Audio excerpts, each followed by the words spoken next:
پێغەمبەری ئازیزمان صلی الله عليه وسلم ڕۆژێکیان کە پرسیاری لێ ئەکرێ پێمان ئەڵێ هیچ ڕۆژێک کار و کردەوەی چاکە و خێر ناگاتە ئەو دە ڕۆژە لەو کار و کردەوە چاکانێکە لەو دە ڕۆژە ئەنجام ئەدرێن.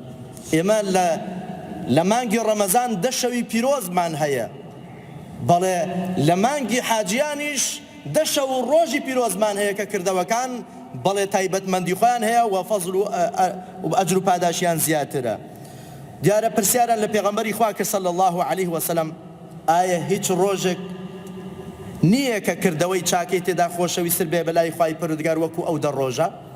پێغەمبەری خوا ئاوا وەڵامی داوە، فەرمووی نەخێر، هیچ ڕۆژێک نییە بەقەد ئەو دە ڕۆژە ئەجر و پاداشی کردەوەکان زیاتر بێ مەگەر کەسێک بەخۆی و بە ماڵ و سەروەت و سامانی خۆی بچێتە مەیدانی جەنگ و جیهاد و بەرگری لە دین و ئەخلاق و میلەت و کەڕامەتی خۆی بە هیچیان نەگەڕێتەوە، هیچی نەگەڕێنێتەوە.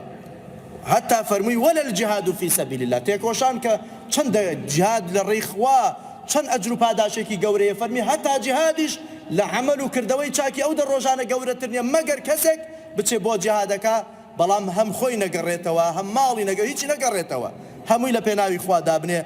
ئەوە إلا رجل ذهب بنفسه وماله تا کۆتایی پێغەمبەری خوا فەرمی صلی الله عليه وسلم. لفرمديك ترى فرمي ما من عمل أزكى عند الله ولا أعظم أجرا من خير يعمله في عشر الأضحى.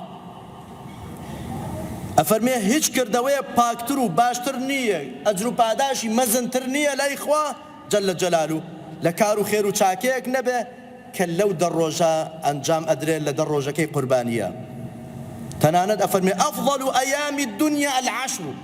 لفرمديك ترى أفرمي باشترین ڕێزدارترین گەورەترین ڕۆژەکانی دنیا و دە ڕۆژەیە لەو فەرمودەیە پێغەمبەری خوا فەرمی صلی الله عليه وسلم.